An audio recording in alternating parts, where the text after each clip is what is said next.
Hey, how you doing out there? Welcome to the top 10 worst things of all time. I'm your host, Aaron Water Show. Today's episode is brought to you in part by Manscaped from New York, from the producers of Escape from New York. It comes as Manscaped from New York. Here they have Kurt Cobain, or I think it was, who gets his unmentionables waxed and trimmed for 90 minutes in New York. It's Manscaped from New York. Anyway, so today's top 10 words list. First of all, I got the disclaimers, the old disclaimers I got to hit you with. I'm not rational. I'm not to be trusted or relied upon. I'm nuts. Trust me on this. I'm not partisan. I hate everyone and everything equally. So don't try to project your damage onto me. Okay? I've already had enough of that in my life to last me 3, maybe 4 lives worth of that sort of displaced anger. I'm trying to create a movement where we all hate everyone and everything equally together. Okay? So today's wonderful top 10 list of top 10 worst things to put on a salami sandwich. Very important that a lot of people are worried about, there's all this talk about, food safety and the inflation and stuff like that. And so, every purchase that we make of groceries could be the most important purchase of the rest of our lives. And so, anyway, without delay, leave us to embark upon the matter at hand, which is top 10 worst things to put on a salami sandwich. Number 10, a second, even larger salami sandwich. Okay? So, because, look, gluttony, they get the shrinkflation on us now. They get the greedflation now that they don't have any competition anymore. They even got fighting. They get the lefties boycotting Target. What kind of sense does that make? Are we going to run out of box stores here in a minute? It's the same thing that they did to Sears. Sears had Sears and Kmart, right? It was Eddie Lampert who was in control of all that stuff. And they had Sears and Kmart. They could have combined them and come up with, I actually emailed them an idea. I said, look, why don't you call it S-Mart or Smart and stuff like that, where you combine them both. Sears and Kmart, where you could have, the luxury-ish, middle-of-the-road types of Target things from the Sears side of your corporation, and then you could get the discount stuff from the Kmart side of the blue light specials and all that good stuff, and the slushies in the middle of the box stores from Kmart. And you could have gone up against Walmart and Target easy and have it give us a third option and things that would have helped out the American consumer, would have kept a lot more jobs around and things like that. And all the different wholesalers that were all different from Sears and Kmart all got wiped out because they put the built-in obsolescence on us, didn't they? They sure did. They had this Eddie Lambert guy, and I don't know him, and I don't know exactly what he was up to, but it certainly seems as though he intentionally destroyed that whole thing from within, mismanaging it, intentionally looking to destroy it. How much of a golden parachute did this Eddie Lambert guy get? I wonder. I think about it all the time. I think about it, when I'm sitting on a can, when I'm in the shower, when I'm, riding to all the various different places I go. And I'm thinking like, Eddie Lampert, man, what'd you do? What'd you do? Who paid you off? Was it Walmart? Was it Sam's Club? Was it who gave you the money to intentionally destroy Sears once you got in control of it? Because it looks like that's what you did, buddy.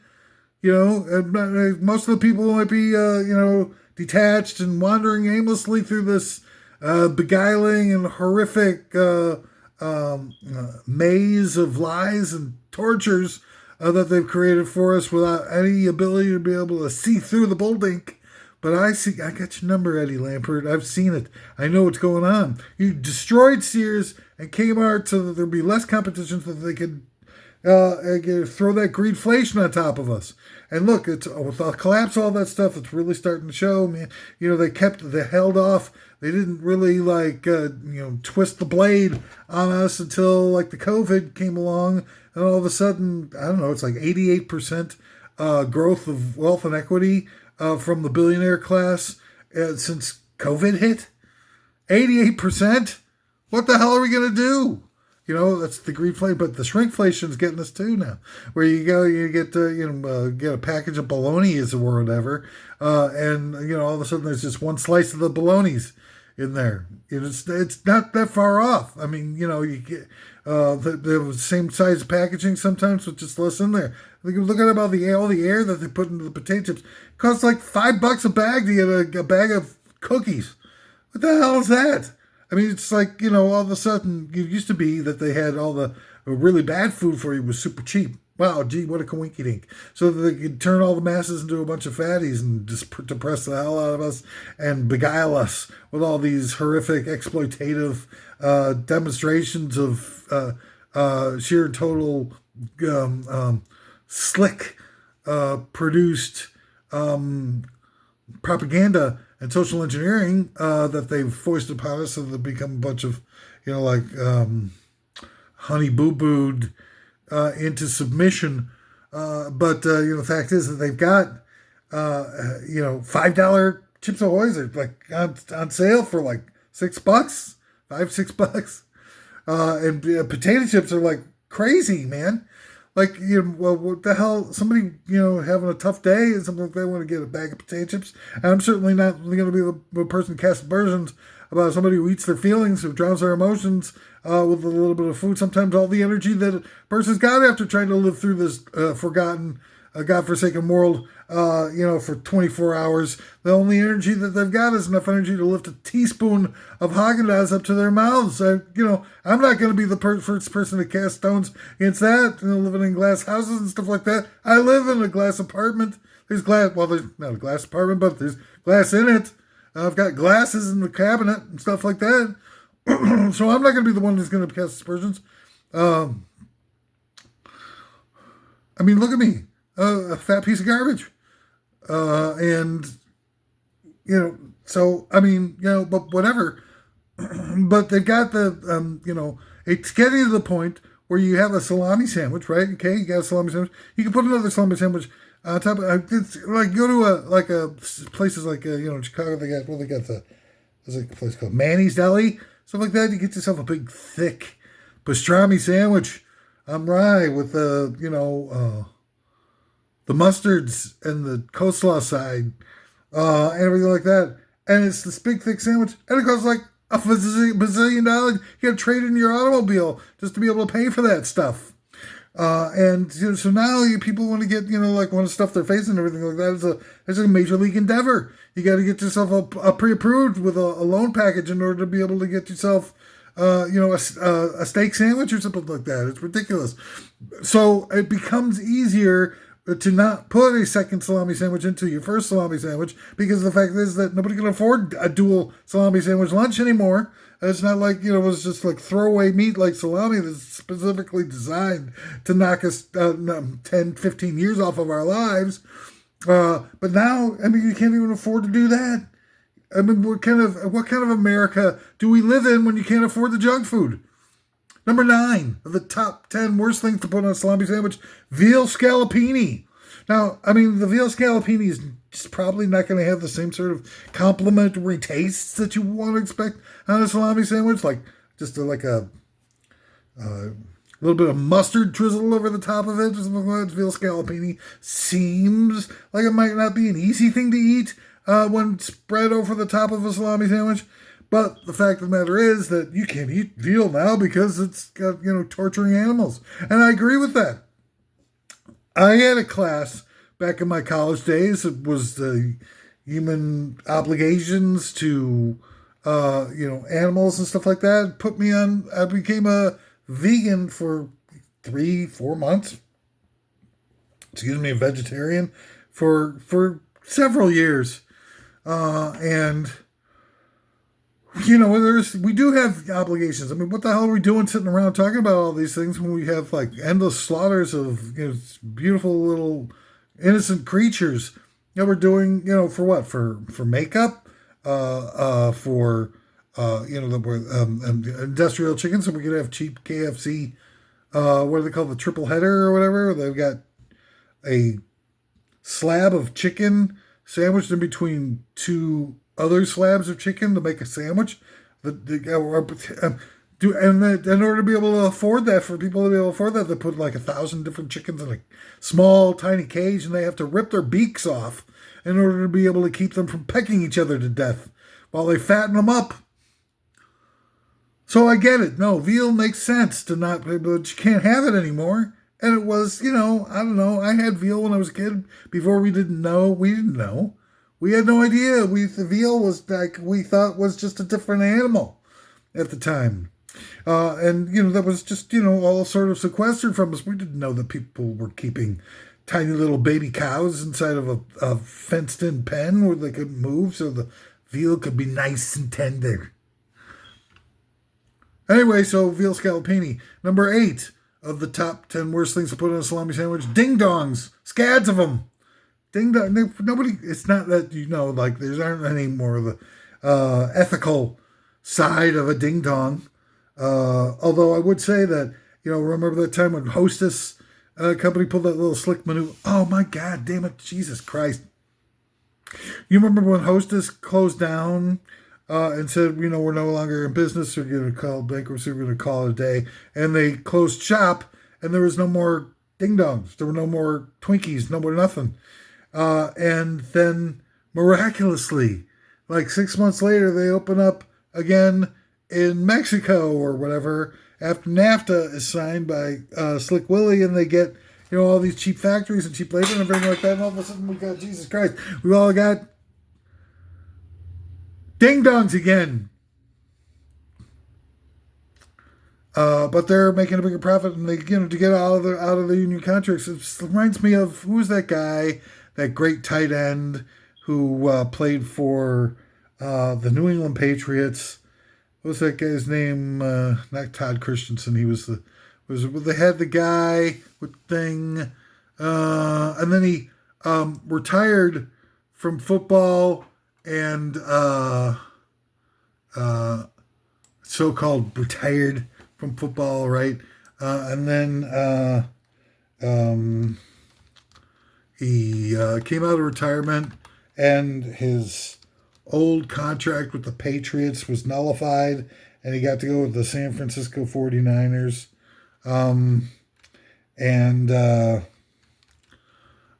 Which was right at the time when they were winning all those Super Bowls. And so he goes from a lousy Patriots team to San Francisco 49ers. I'm looking it up here while I'm talking to you, so I can't think of the guy's name. And it was like a jerk off move, man. I mean, it's like, why do they let these cheaters get away with this stuff? Oh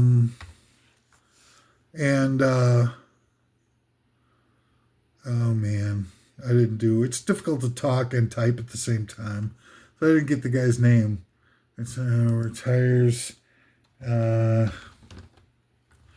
Since the brain is not working the way it could. Russ Francis. Thank God for that internet, huh? Russ Francis, he retires. He's on the Patriots. They suck. They're not going to win a championship like, I don't know, for who knows how long. And so he pretend retires and then comes back. All of a sudden, I'm back. And he gets to, now his contract has been nullified. It was like trading without trading. And the San Francisco 49ers just like, oh, okay, come here, Russ Francis. We got Joe, introduce you to Joe Montana. And here's a couple of, championships or whatever the hell. It's like that in sports all the time, though, isn't it? The Houston Ramblers, Houston Rockets, Astros. The Houston Astros, they win a Super Bowl or whatever the hell it is by stealing the sign, a baseball thing. Baseball Major League Trophy is like the worst thing in the history. What kind of trophy is that with all the flags and the pennants? It's stupid. It's the stupidest trophy ever. What the hell? Get yourself a real trophy. You're supposed to be a classy organization here for, hundreds of thousands of years, been America's pastime. And you can't come up with a trophy that you can hold, like with a regular trophy type of thing. It's got this big, huge, wide, whatever. But anyway, you give one to the Houston Astros, even though we were cheating the whole time, stealing the signs from the opposing team in order to be able to win the World Series. And you're like, oh, okay, well, just keep it already, whatever. 50, 60, whatever years ago with the Black Sox scandal, when they threw the World Series and they,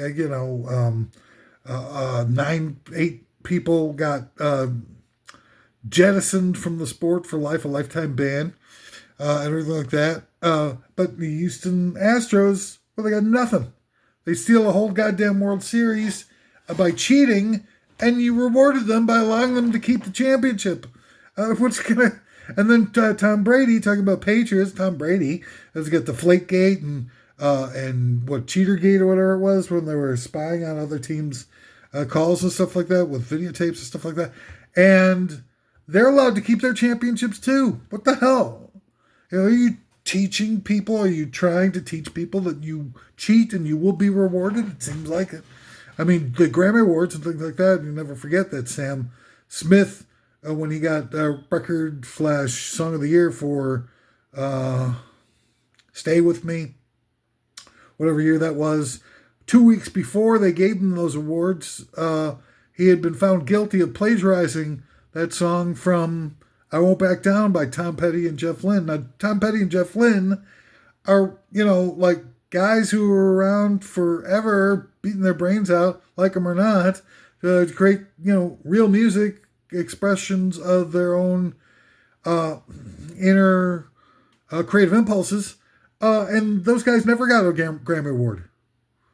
And all of a sudden, Sam Smith gets an award. And it was 2 weeks. It wasn't like it was like the night before or anything like that. They could have easily have done something to change that. Somebody in power knew what was going on. Somebody knew that Sam Smith, stuff like that, was a jerk off, son of a gun, whatever. So,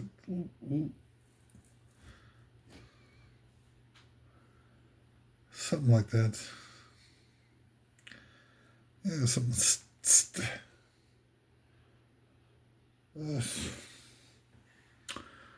Pardon me. But anyway, I'm not, hey, what that, if you're going to do that, the same thing that Hostess did with the ding dongs. And they, closed up shop and stuff like that and invalidated all their union contracts and just went down to Mexico and NAFTA'd up. And, before you know it, Twinkies are flowing like manna from heaven. And there you go. Number 7 of the top 10 worst things to put on a salami sandwich. A curse. I mean, look, hey, we all know that we're living cursed lives here in the United States, through no fault of our own. We've been indoctrinated, we were brainwashed at a very young age to be able to accept all the machinations of hatred and such and whatnot. And it became like, something that we weren't even really aware of the extent of the lies and the garbage and the social engineering and whatnot. But it was all, just sort of par for the course. And, it's like a stench that you got like in your car. Like you spend a little bit too much time touching yourself in bumper to bumper traffic. And eventually your car smells like things that aren't polite. And, but you don't recognize that smell because you're immersed in it all the time. It's the same thing with life in the United States.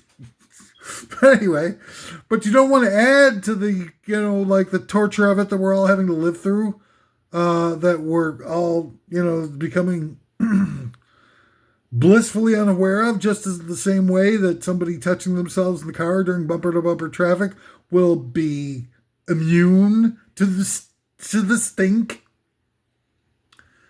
But what's the point of, so I get it, like there's a yin and yang in the world, right? There were, why do bad things happen to good people? Well, that's how they become good people, right? And so that therefore, without bad things / bad people in the world, there would be no good people, because that's what powers the difficulties in life that we try to overcome.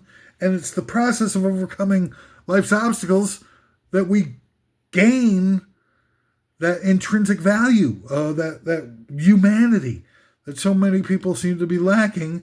The whole idea is that without any evil in the world, we'd all be running around getting everything we wanted in our life and everything like that, running around me, mine, and stuff like that. We'd just be all just becomes a spoiled brat. I get it. So there are people who, their only source of joy in the world is to make good people suffer. And that's part of the yin and yang. That's how life is designed. It's the beguiling mystery of life, people. Don't you get it? But anyway, a curse onto a salami sandwich. I mean, that's just one step too far. Number 6, a veggie wrap costume / John Wick's dog. Now, it's a tie here for number 6 of the top 10 worst things to put on a salami sandwich. You don't want to mess with John Wick's dog, because that could start a whole series of really negative, exploitative, violent events. I get it. Like people don't want any sort of anything approaching intellectual content to interfere with their free time. But escapism is a slippery slope, because people have been co-opting escapism for a long, long time and turning us into a bunch of mindless obedient drones by force feeding us various different types of societal norms that will mutate us into sort of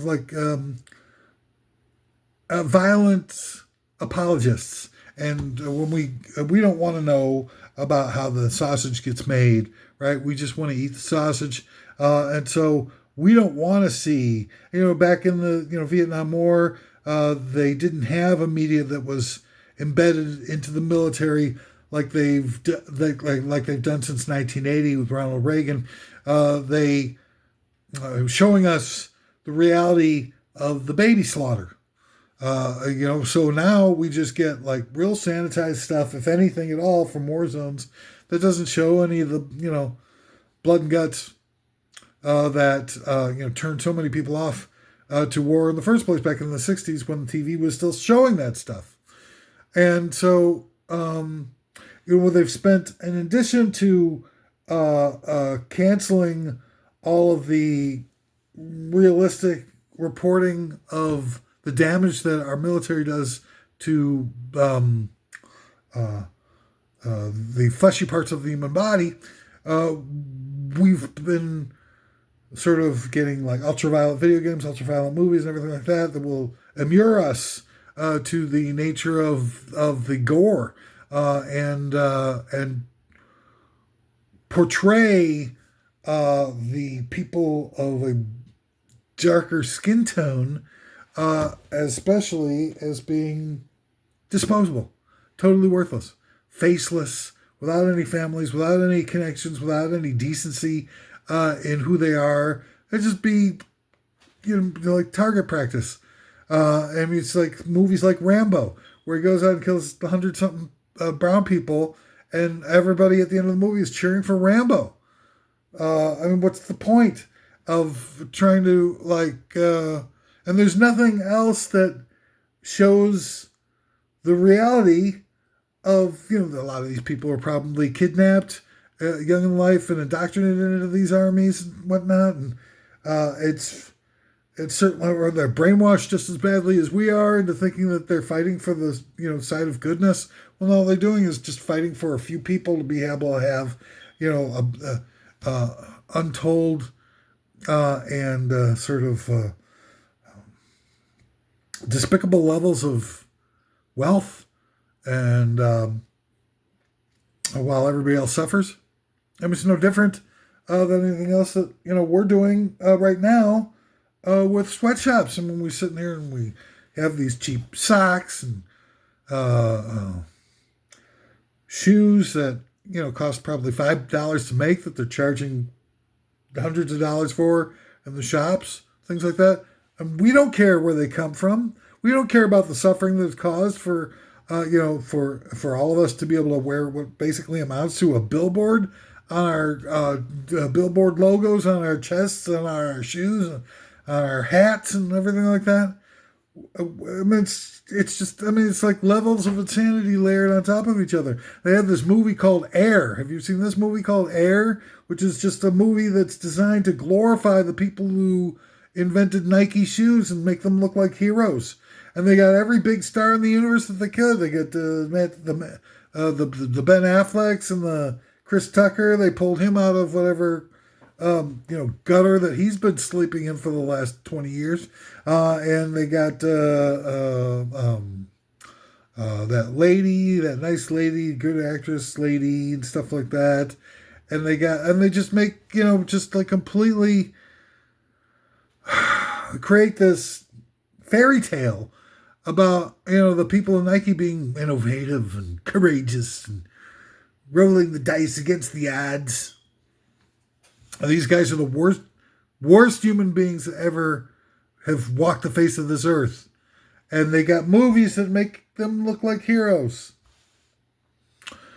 And that's what this, John Wick's dog. It's just John Wick. It's just like it's like a video game for mass murder. And this guy's supposed to be a hero? There's no plot line. There's no nothing. It's just like you hurt his dog, and he's going to go out and murder 1,000 people in the next 90 minutes. And you'd be like, oh, well, it's kind of fashionable looking sort of sets and stuff and super cool deaths and everything. And it's just make it real easy for people to have the volunteer army and go off and do a bunch of John Wicks onto a bunch of unsuspecting peasants. Who are just getting murdered ad hoc all over the world so that we can keep the profit margins high on those goddamn shoes. And veggie wrap, costumes and stuff like that. It's not going to disguise them. We're talking about salami here. We're talking about the ultimate deli meats. Salami doesn't mess around, right? Salami's not turkey, honey roasted turkey. Salami is definitely not, a tuna fish sandwich. Salami. If you're eating salami, you're like, you already got a lot of hair on that chest. You'd be like, oh yeah, I'm going to eat the deadliest deli meat known to man. So to make it look like a veggie wrap isn't going to fool anybody. Number 5, the 10 worst things to put on a salami sandwich. It's another tie. It goes, so this one's kind of disgusting. I apologize in advance. Your nads / mons pubis. Do not teabag your sandwich is what I'm trying to say here in number 5. Number 4, emotional pressure. Look, we've already ended the gun. Everybody, every single one of us. Lots of people can't afford to live in this world anymore or support or have any idea of having a positive, better future. For themselves or their children or anything like that. They got to live through it, and they see this tragedy every day where people being exploited, lied to, absconded upon, exploited. It's horrible. And so, why wouldn't we need to add any more of that into our lives by putting emotional pressure on a sandwich? Number 3, a speed camera. You don't want to put a speed camera on a salami sandwich. They already got enough of them. They put them all in the poor areas, don't they? They put them all in the working class areas so that everybody will be like, oh, well, all the people who have real power in our societies and everything like that, all the people who have been lying to us, all the people pretending to be, progressive liberals and stuff like that, but we're really just working for the advancement of the causes of the rich people in our cities and such, and the blue cities and stuff like that are run by a bunch of closeted Republicans. With Democrats like that, who needs Republicans? There's a bunch of, I call it wolves in sheep's clothing. something like that. I don't know. Everybody calls it that, don't they? It's not just me. So anyway, so I don't feel so alone anymore. Wow, I'll be able to sleep. I'll be able to sleep well tonight. Number 2, self-aware anthropomorphized bong water. Now look, bong water just doesn't belong on any food. Sometimes it'll happen. It's unavoidable. Things like that. You're just the ultimate marriage. There's like a lot of things which is sort of made that fit in with each other. Like hot fudge on vanilla ice cream, cheddar cheese on apple pie, and bong water and munchies. So, bong loads and munchies. So there's going to be the occasional offsides, the occasional infraction, stuff like that. But that doesn't mean we should go out of our way to promote the mixture of these two very diametrically opposed items onto a comestible. All right, number 1, the top 10 worst things to put on a salami sandwich. Number 1, toppings. Of course, you don't want any toppings on the sandwich. You just want it all. Pure salami and bread. That's all you need. Get out of my way. Even the mustard. Screw you, all you mayonnaise people. Just go screw yourselves. It's just going to be the pure salami and the breads. I will say this though. I wouldn't look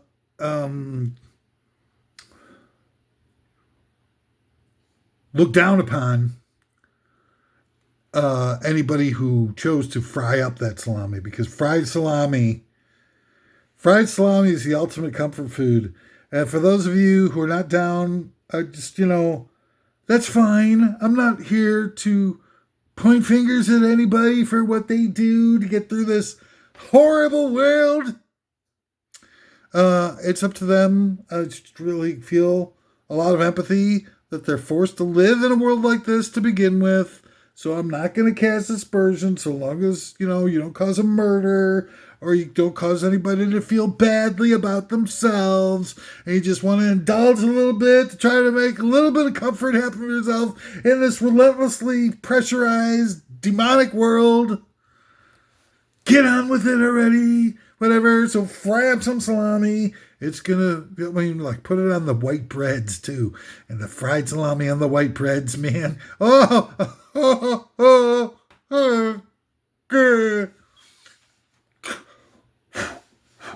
anyway, that's all the time that we got for, this one.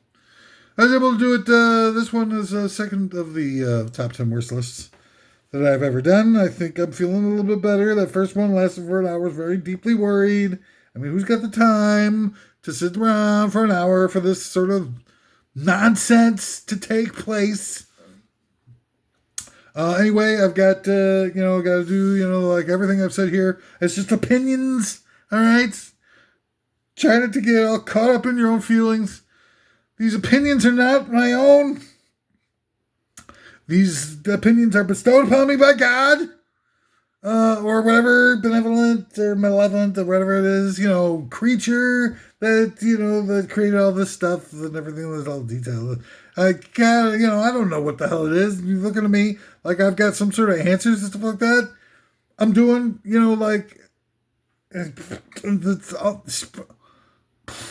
if you turn to me for answers, then really, it gets the bottom of the barrel. I'm sorry to say, but anyway, I don't know what created the universe. That's up to you. You figure that out. I just don't have the wherewithal, the intelligence, of the.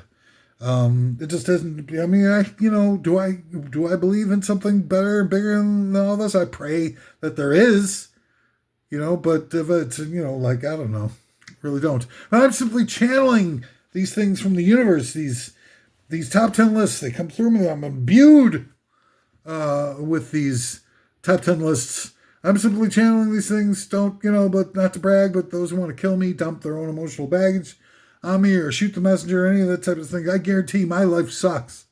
Absolutely sucks. It's full of betrayal, physical pain, relentless, deeply painful, episodic physical pain on an ongoing basis, loneliness, regrets, emotional baggage out the yin yang. The only reason I appear happy, like I'm okay with it all, is because at some point you get okay with it all.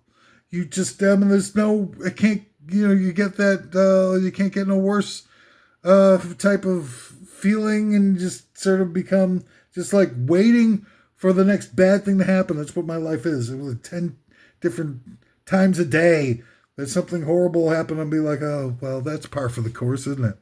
And I'm sure a lot of other people feel that way. I'm not trying to like kind of call special attention to myself. Like I'm like, oh wow, look at this, look at the inner strength of this guy on display. Wow, what an incredibly, like resilient soul. It's just, I mean, it's so horrible that like you just kind of go like, oh, wait, screw it, man. Like okay, that's what the rules of the game are. Then let's just like try to go out with a smile. I don't know what it is. It's something this is like an impulse. What makes you think what your favorite topping on pizza is sausage versus somebody who thinks that their favorite topping on pizza is pineapple? It doesn't make a difference. It's just what you feel. It's just in there. It's trying to change people, because of what their impulses are, is futile. I could beat the hell out of some schmuck who thinks that pineapple is the greatest topping since sliced bread. And it's not going to make a difference because they're just going to they might lie to me and say that, oh, okay, I agree. I like sausage, lay off me. You can't change somebody's impulses. Impulses are the same type. I mean, it's like, it's the fact of who we are, what we are, and everything like that. That's not, a lot of that's not in control. I mean, some of it maybe in the early days and stuff like that might be in control, stuff like that. Your parents deprive you of pineapple and never let you have it or anything like that, and you become like sort of adverse to it, or you have like a prejudice against pineapple, something like that, that might prevent you from finding out that really deep inside, your natural predilection is to like really dig pineapple on pizza. You might be prevented by that by being prejudiced early on in life, and you're hypnotized by these stupid ass parents of yours who turn you off to the whole idea of pineapple. You never get to experience pineapple for what it is, and then all of a sudden you're like 75 years old on your deathbed, and somebody's like, well, let's give this guy a piece of pizza, pineapple on it, as his, sort of like, and he eats it and be like, oh my God, I've wasted my whole life. I've never tasted anything this delicious as a pizza with a pineapple on it. Anything but anything. Anyway, so, you might hate me for what I've been pontificating on, everything like that. But you know what? I have, it's just what it is. If you want to project some of your damage onto me, leave me a comment or stuff like that. But I swear to God, there's nothing that will make my life any worse than it already is. Well, there are things actually, probably now that I think about it. So, keep it to yourself or work on your own damage on your own time. I'm trying to help here. I really am. I want the best for everybody. I want a better world that we could all see something, like work our way past the pending removal of the human race from planet Earth and the replacement of us with AI robots that's, coming in the next 10, 15 years probably, and stuff like that. I prefer the human race. Some of my favorite things were done by the human race. Some of the regrettable things that I don't like so much also done by the human race, but hey, what the hell? Anyway, hit me up with a comment if you've been inspired to feel creative. Join my Patreon or leave a tip would be great, because my physical ailments threaten my life to almost unsurvivable levels, and I could use some help. And so why not click on the like button and subscribe for me, you filthy animal, and let's try to get through this mess together, okay?